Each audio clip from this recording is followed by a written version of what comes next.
Welcome back to the podcast where we talk all things life as a realtor, from buying and selling to protecting your biggest investment. Today's topic is one that unfortunately many homeowners face at some point, dealing with storm damage and what to do afterwards. Lonnie, let's dig right into it. Welcome to the Realtor Rant with Alana O'Hanlon and Holly Barrett. Hi, how we doing? Hey, girl. So it's been a hot minute.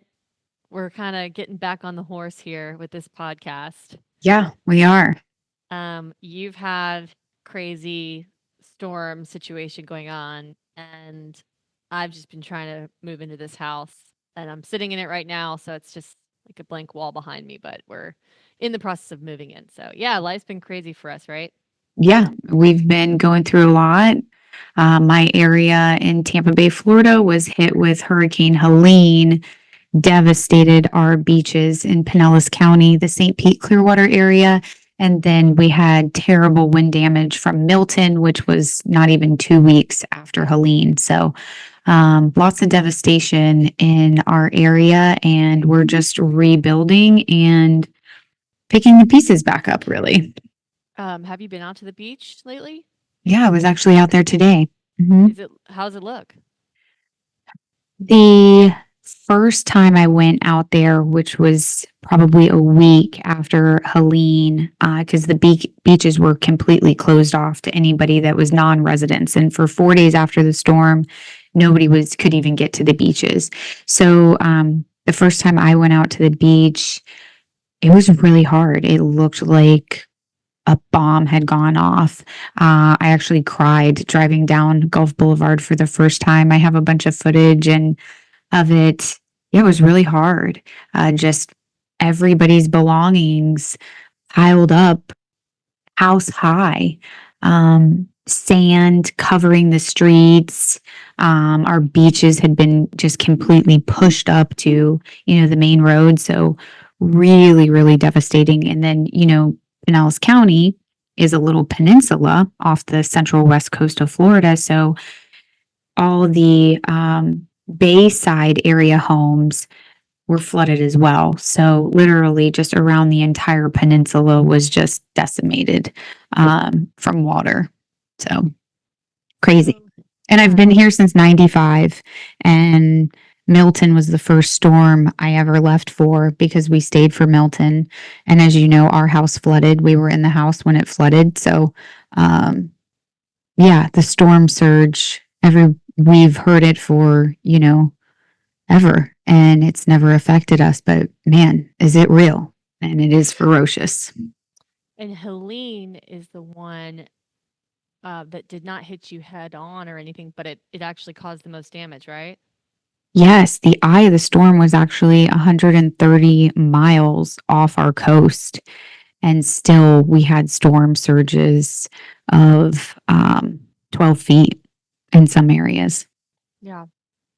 So, I talked with one of my buyer prospects who you referred me down in St. Pete and was asking them, are you guys ready to get out of Florida now? More than Yeah. ever.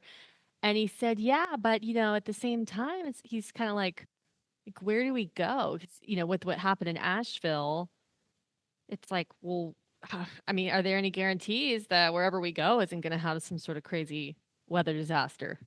Yeah, it's a very good question right now. I mean, I know one that we are thinking about, and we've really considered how we're going to redo renovations for our home and stuff like that. We're kind of waiting to see what FEMA is going to pay out for our damage, but it's kind of one of those things. They say, it's a once in 100-year type of event that happened.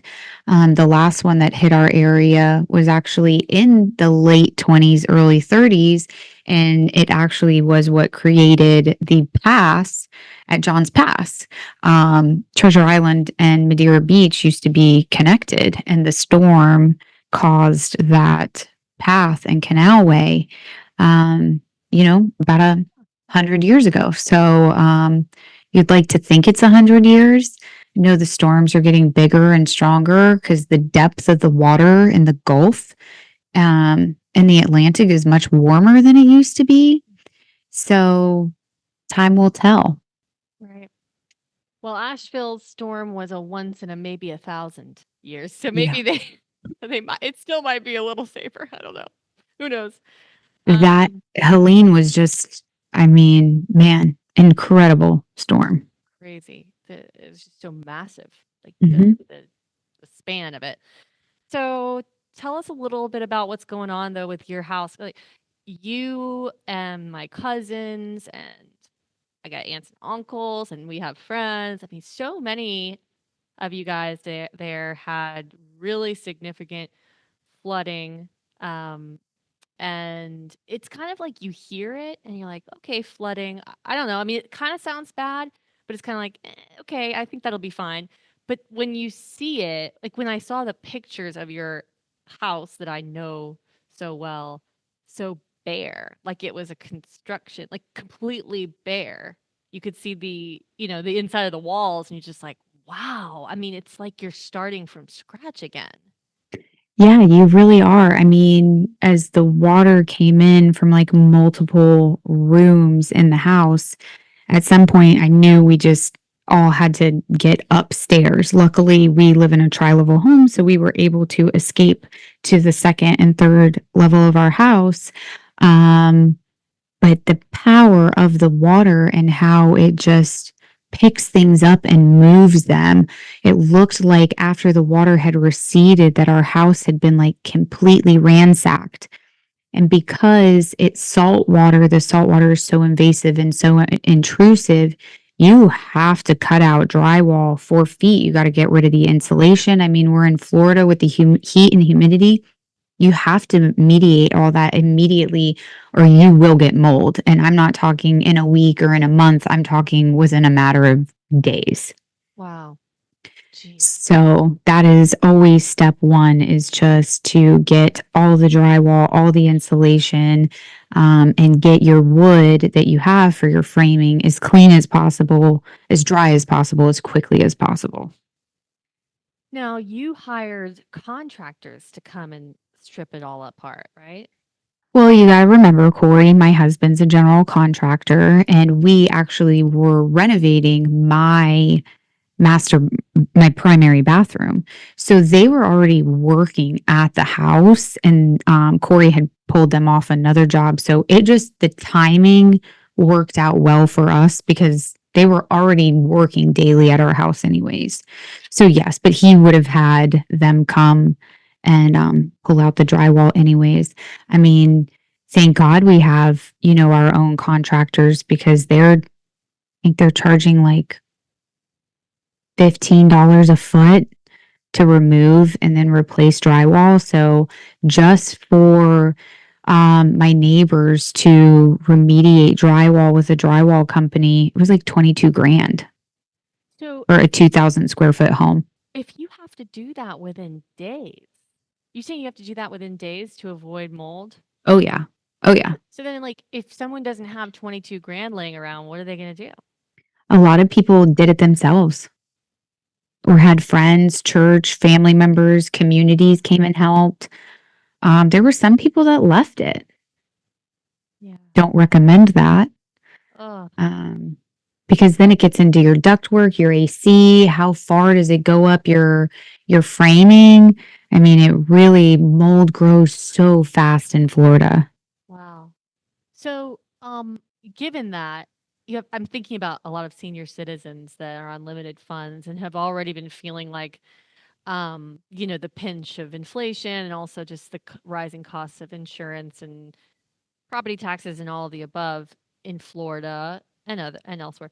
But I mean, what do you think is going to happen, Alana? Do you think there's going to be a mass exodus of Floridians, especially I those that were don't. no? I don't.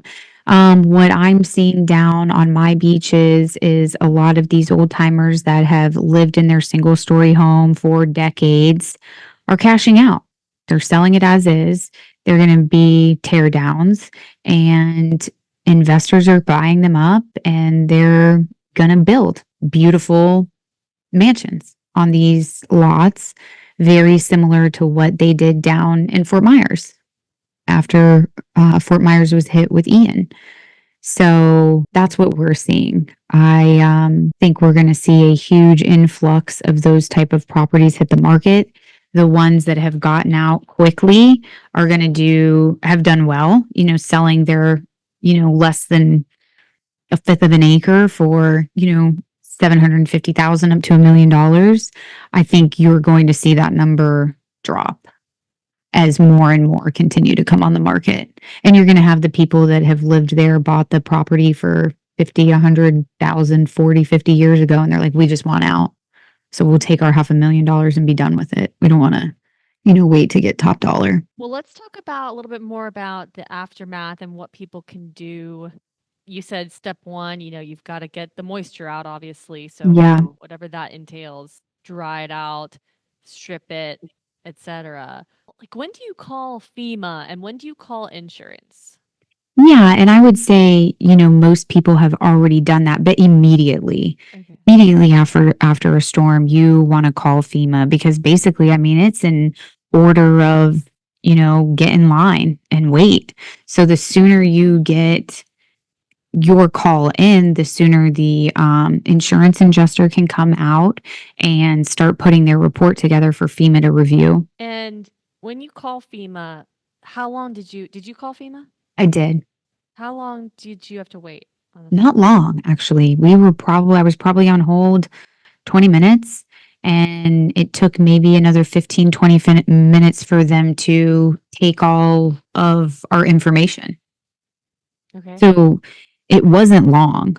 We tried to do it online, but I think there was just an influx with people at the time trying to do it online that I was like, forget this. I'm just going to call. How long did it take for so does FEMA connect with your insurance company? Well, where we are, we have Selective, but FEMA is the carrier. Like where we are, there aren't really any flood policies that aren't covered by FEMA. So did you even call your regular home insurance company or was it all Yes. through FEMA? Okay. Hmm. So, Yeah, and then do those two get connected at all? they do. And do you have so you have to file a claim with your insurance company and with FEMA? No, it's all one. So you file it through your My Selective policy, which then they work hand in hand, basically. And how long did it take for the insurance adjuster to come out? 3 days. And then he said it would take about 6 weeks. And he actually came back 3 times. He was very thorough. And so he came back 3 times. So when he finally submitted everything, which I think took about 2 weeks, he said it was going to be 6 weeks. So we're kind of getting close to hopefully to be hearing something soon. So you're hoping that they come up with a number that helps to reimburse a lot of what you've had to spend already. So we did receive a little bit of a distribution just to start, so we could start, and then yes, the remainder will be disclosed, and then we'll know kind of how to proceed. We had a budget for some remodeling things that we wanted to do anyways. So we're just kind of waiting to see where the numbers are going to come in at. So with people with no funds whatsoever, what are they doing while they wait for FEMA? Well, like a lot of people on my street, they're staying with family members or, renting Airbnbs if they can afford to do that. Not everybody can afford to do that. I know there's some people that were getting rental distributions from FEMA, but then I heard that, there's still other people that never heard back from FEMA on, helping cover rental costs. So it really was like it feels like the luck of the draw of when you called and how fast you expedited and moved the process along. What other steps have to be taken after this storm? Yeah, so if you have a mortgage, basically what my understanding of it is FEMA will write you a check and your mortgage carrier's name is going to be on that check. And you will have to work hand in hand with your mortgage company to make sure that the work is being mitigated and repaired. And then the mortgage company will pay out distributions to your contractor. of choice.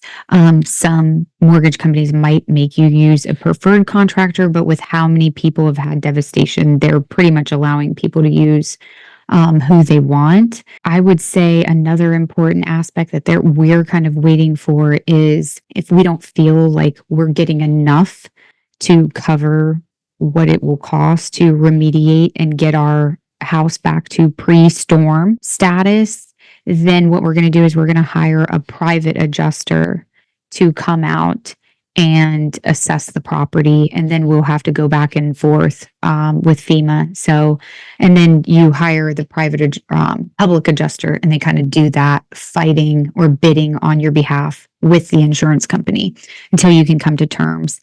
They do take about 10% of whatever on top of whatever they are able to get you through the insurance. So definitely keep that in mind. Wow. Another thing that, all of us that are in flood zones, we have to worry about the FEMA 50% rule, which means that you can only put your house back to 50% of whatever the structural value of the home is. And right now you can go onto your county website and type in your property address, and they have a FEMA 50% rule letter that people can go on to and see exactly what their structural value is.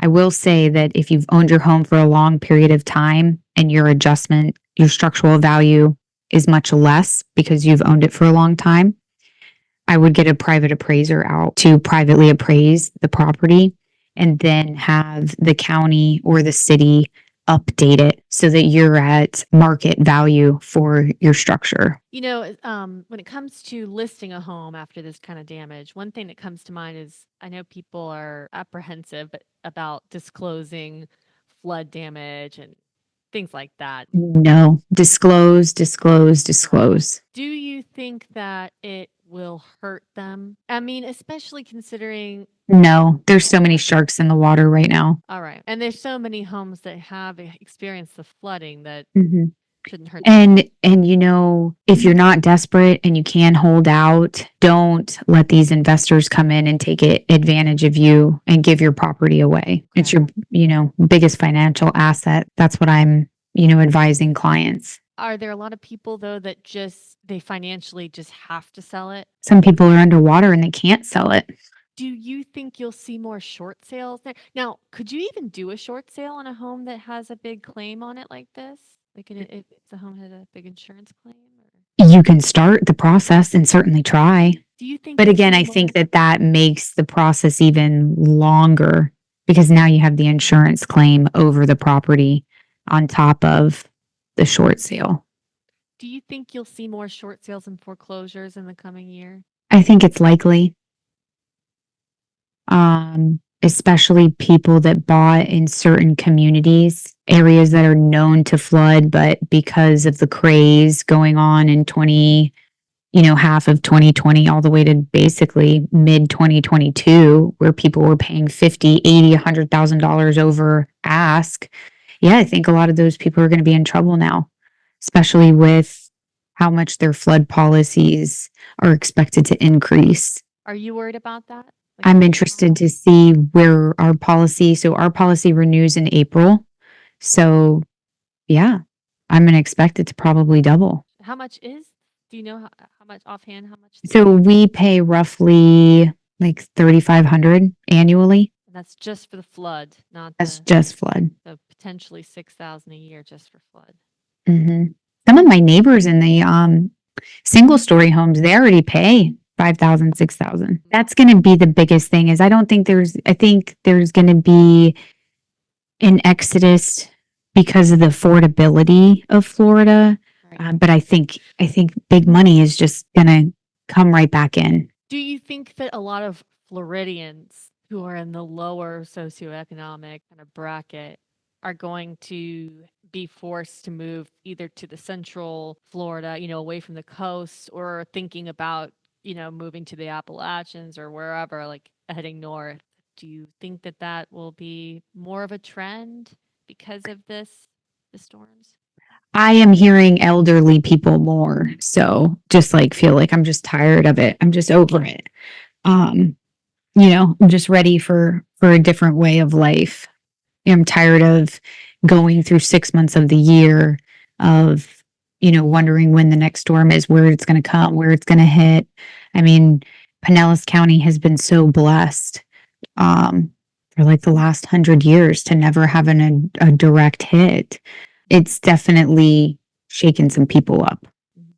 My last question for you, Alana, before we wrap up is, we've always had hurricane parties, and Floridians are notorious for kind of being like, "Woo, a hurricane! Yeah, let's party." Will you, do you see yourself having hurricane parties in the future, or will you be less jovial and more fearful? I hate to be insensitive about it, but yes. You're not going to let this stop the party. No. Okay, good. The party the party goes on. I saw a comedian and I can't think of his name off the top of my head.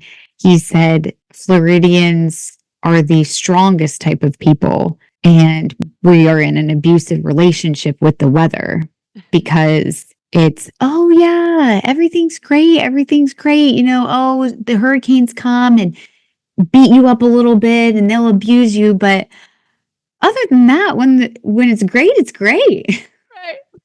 Right. Right. Our weather is so nice otherwise the rest Otherwise, of the it's year. great. So sunny. Get through hurricane season and you're fine. Oh So my gosh, yeah, that's I love it here. And my brother and sister-in-law live across the fairway from us. We live on a golf course and we always party together. The kids always hang out. We take the golf carts around the neighborhood. It's like one big party. I mean, I think that's what most Floridians do. And everything with Helene was okay until it wasn't. I mean, right. the winds weren't heavy, the rain wasn't overly heavy. But when that storm was passing us 130 miles away and that storm surge just came up, everything was okay until it wasn't. Any last tips, anything that you didn't get to add that you wanted to about what happens after the storm? Yeah. So if you're still looking on things to do, cities, municipalities are holding town hall meetings. Go to your county websites to look for those informations. I will actually put a link in our description where people can go to. Make sure you are pulling permits. Be patient. Be kind to one another. And if you need any help or any advice, please, please, please feel free to reach out to me. I am here as a resource to help guide, and maybe selling your home isn't the best thing. Okay, great. One last thing actually that came to mind. Realtors specifically, is there something that realtors should be doing after a storm, whether it's just to provide value or even from a prospecting standpoint? I mean, I hate to bring that up, but like, is there something specific that realtors should be doing? Spread joy, love on your people, be there. I went Them? check on them, call them. The day after a storm, I'm always texting my clients, reaching out. Do you need anything? How can I help? One client I went, and she's also a friend too, but that's how my business is. Yeah. She was like, I'm so overwhelmed with content and inventory for the house because to get reimbursed for your content, you have to itemize everything out. And so I went and helped her for a little bit one day. It's a lot. Wow. So just love on people. Yeah, that's good advice. Just check on people, especially if you have elderly. Because I think about like there's a lady down the street. I know she lives alone, and she's elderly, and so people like that, I would imagine you want to make sure you check on to see how they're doing. Okay, Yeah. great. Let's wrap it up there. I think it's great. Yeah, and we're gonna try to do this every 2 weeks now, correct? I think so. Yeah. Once a week was a lot. I think for where we are, but yeah, once every other week. And I'm going to put some links, some helpful links, FEMA links, city municipality links in our description. If you need anything, I'm here for you, even if it's just a shoulder to cry on, because sometimes that's all we need. Okay. I may be using that shoulder later after I finish all of this stuff that's sitting in this living room right now. I can't wait to see it. I'm actually sad I'm not coming up for Thanksgiving. Maybe I know. All right. All right, girlfriend. Till next time. Peace out. Peace out.